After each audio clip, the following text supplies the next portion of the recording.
Hey guys, it's Queen. Welcome back to my YouTube channel. I know I've been off for a very long time. I kind of lost access to all my social media apps and I just got them. So this video we are going to be identifying skin types, causes and treatment.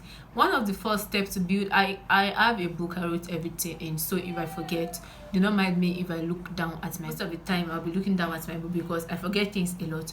So one of the first steps to build a skincare routine is to know your skin. So you're not going to end up buying the wrong products for your skin type. And then the first skin type we're going to be talking about is oily, acne prone skin. That's like the most popular. I don't know, I think it's the most popular. Oily skin has this shiny, greasy look due to the overpopulation of oil. It can be caused by hormones, age, genetics. As we grow, we tend to have different skin types. And genetics, before you know your skin type, you have to ask your parents or your grandparents or whoever you're living with that if they used to have oily, acne prone skin when they were younger. I don't know if they still have it now that they've grown, because as we grow, our skin type changes. So if they used to have oily, acne prone skin when they were young, then that could be the reason why you also have it, because it is genetics. You inherited it from them. It can also be caused by aging, like I said. It can be caused by time of the year. During summer, we actually do not have summer in Nigeria. We try to produce a lot of oil that at times joins with dirt and causes breakouts. And then during winter, our body actually also tends to produce a lot of oil just to protect us from drying up, then in the process produce too much oil that causes acne breakouts and everything. Another thing that causes early acne prone skin is environment. If you live in very dirty environment, it's going to affect your skin type. Dust, bacteria, air pollution, water pollution, and so many things.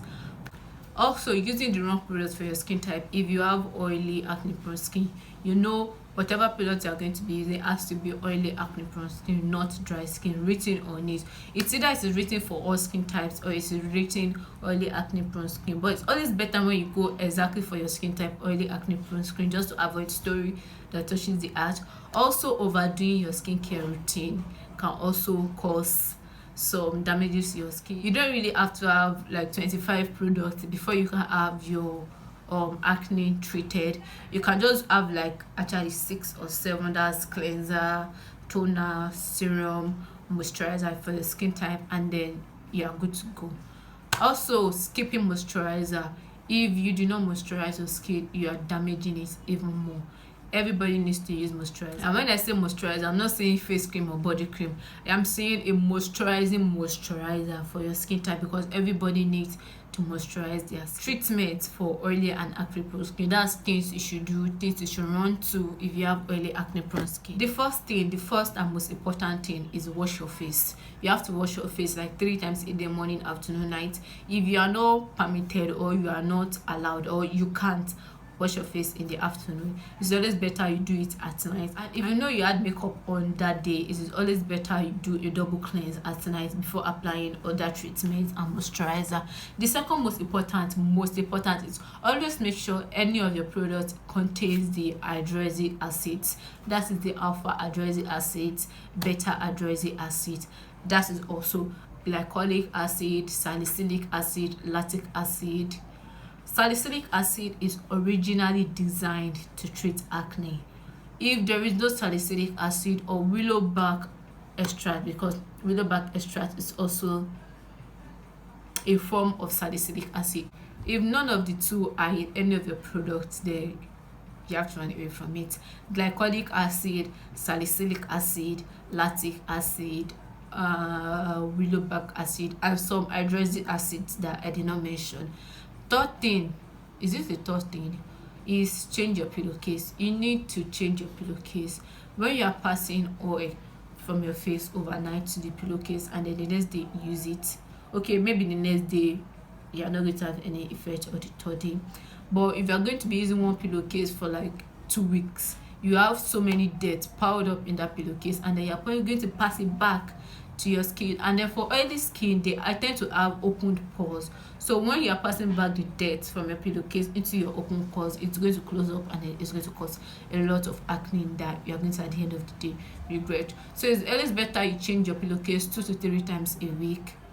I know it's stress washing pillowcase and everything, but it's always good if you keep your environment clean, so you're not going to have breakouts or have to visit the doctor or anything. Also, honey is a natural, honey and aloe vera are natural humectants for skincare. And when I say humectants, I mean moisturizers. You know, a lot of us react to aloe vera, but this is aloe vera that has been tested to prevent irritation or itch. So I'm not talking about aloe vera directly from the stem. I don't know, if you do not react to that, then you can use it. But if you do react to it, you run away from it and use one that's been tested to prevent itch and everything. Another thing is drinking water. You really have to drink water. Everybody has to drink water. Your body has to be moisturized from inside. It cleans, how am I going to say it? It cleans the dirt from inside, so to prevent excess production of oil and prevent acne. Also, always use a toner. The ingredients I can really recommend for toner is witch hazel. Witch hazel is very good for acne, dirt, and so many things. One thing I want to say is, if you have oily, acne prone skin, please avoid physical scrubs.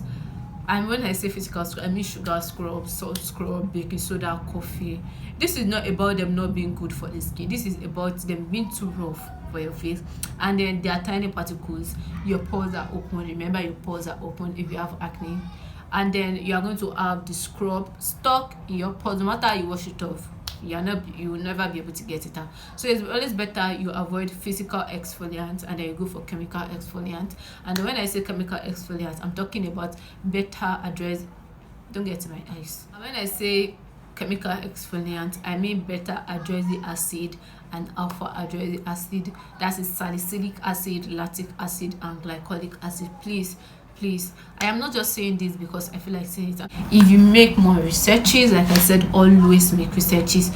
You find out that physical scrubs are too harsh for acne prone skin. You have dots all over your face. They imagine using something harsh to exfoliate your skin. So it's always better you go for chemical exfoliants and then you avoid physical exfoliants as much as you can.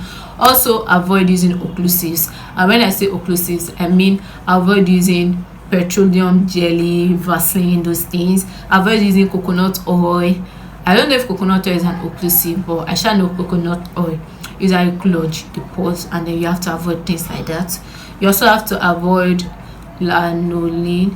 I can't pronounce those things. Just avoid occlusives as much as you can. Avoid scrubbing, drink water, try a toner, change your pillowcase as much as you can, wash your face, use honey and aloe vera, and then the last thing, avoid fragrance in your product. I know you might not actually react to fragrance, but just to avoid storage that touches the heart, avoid fragrance in every of your product. If you Google, you are going to see something about fragrance sensitivity.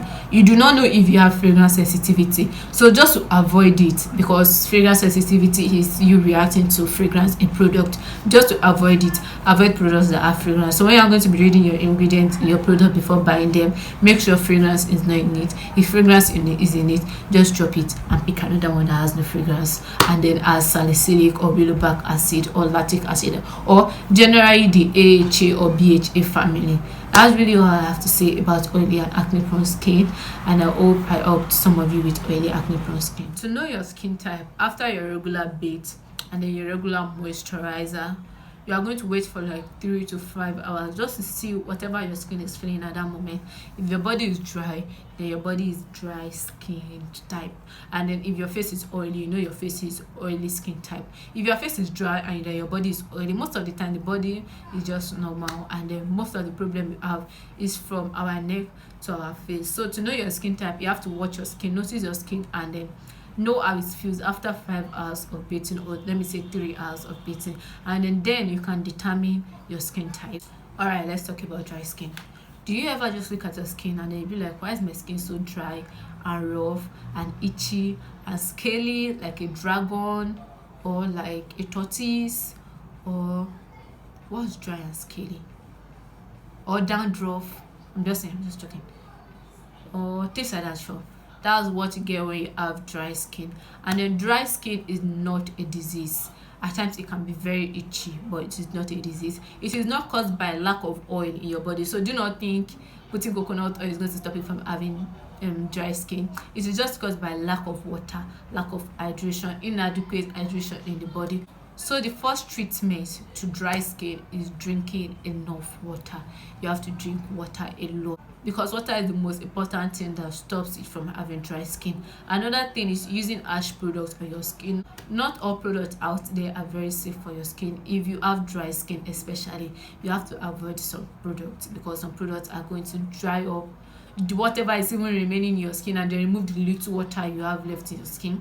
Avoid harsh face wash, harsh cleansers, all those things. You have to use very very mild humectant products, and when I say humectant I mean moisturizing product. You need to moisturize your skin as often as you can. You can always carry your moisturizer around you too, so the moment you feel dry in your skin you just apply your moisturizer.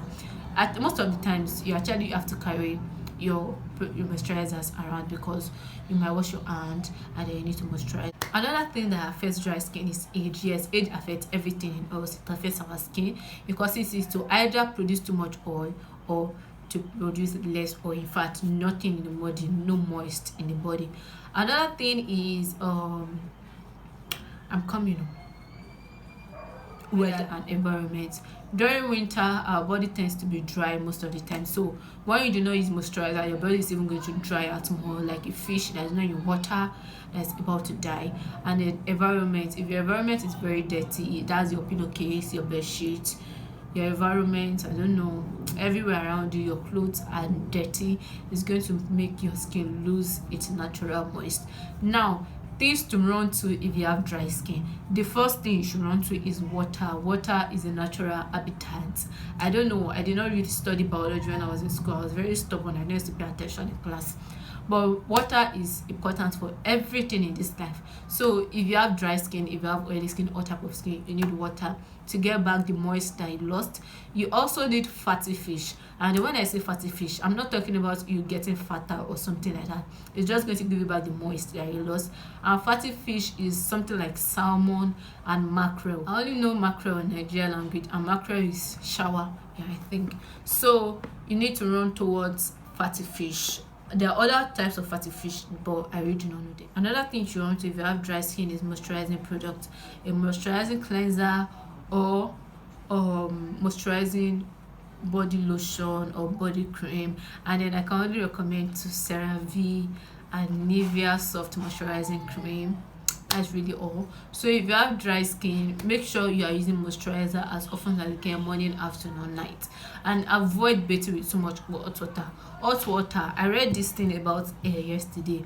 Hot water will strip your hair of its natural moist and make it dry and freezing. So the same thing goes for your body. If you use hot water too much to bathe every time, most of the time you're bathing with hot water, it's going to strip your skin of its natural moist and natural oil, and then you're going to end up having scaly and itching skin. So guys, that's really all I have to say about dry skin. Let's move to combination skin. Combination skin is a combo of oil and dry skin, or at times normal and oily skin. I really know more of the oily and dry skin. So if you have combination skin, it's always better you use, most of the oily part or the dry part is always the T-zone of our face. That's the chin, the nose, and then the forehead. Is that T? That doesn't sound like T. That doesn't even look like T. That's one. I'll put a picture for you so you will know. I just wanted to ask you why you not subscribe to my channel and you're watching my video. Please subscribe, please. Thank you. So if you have a combination skin, the first thing I will tell you to do is also to drink water, and then the second, use mild gentle soaps. Like I said, some of these products are actually very harsh for skin, so you have to either tell the person making the product for you to make it very very mild, or you buy it from a recommended store or something like that. You can also use a gel cleanser. There are different type of cleansers, but gel cleanser is recommended, not only recommended for combo skin, but it can also be used by combination skin because it's going to treat both the dry and the oily part together. Gel contains both oil and water. That's like joining of oil and water and making it thick with xanthan gum and all those things.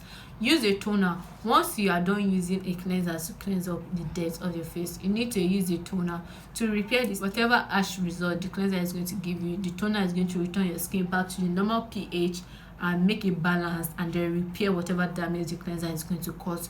Also use aloe vera. Aloe vera is for all skin types. So if you have combination skin and you want to avoid breaking out or having too dry skin, it's always better use aloe vera and honey. They are the best humectants you can see out there.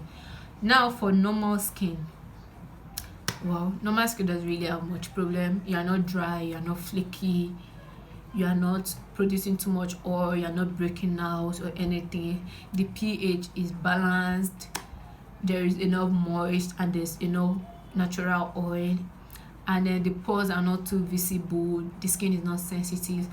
Normal skin can use both occlusives and humectants probably mixed together. Normal skin can use almost all types of products, occlusives and humectants. I have normal skin too, so lucky. Normal skin is not shiny, it is not greasy, it is not flaky, it is not itchy. You're just lucky. So that's really all I want to tell you guys about different skin types. I'm going to make a video on what occlusives, humectants and emollients are, and I hope you guys subscribe to my channel and turn on the notification bell so that you can get the video when I post it. Alright guys, thank you for watching. I really appreciate. I hope in this video now you can know the difference between different skin types, and you can recognize your own, the things to use and then the things not to use. I really appreciate your attention, and I hope you subscribe to my channel. See you in my next video.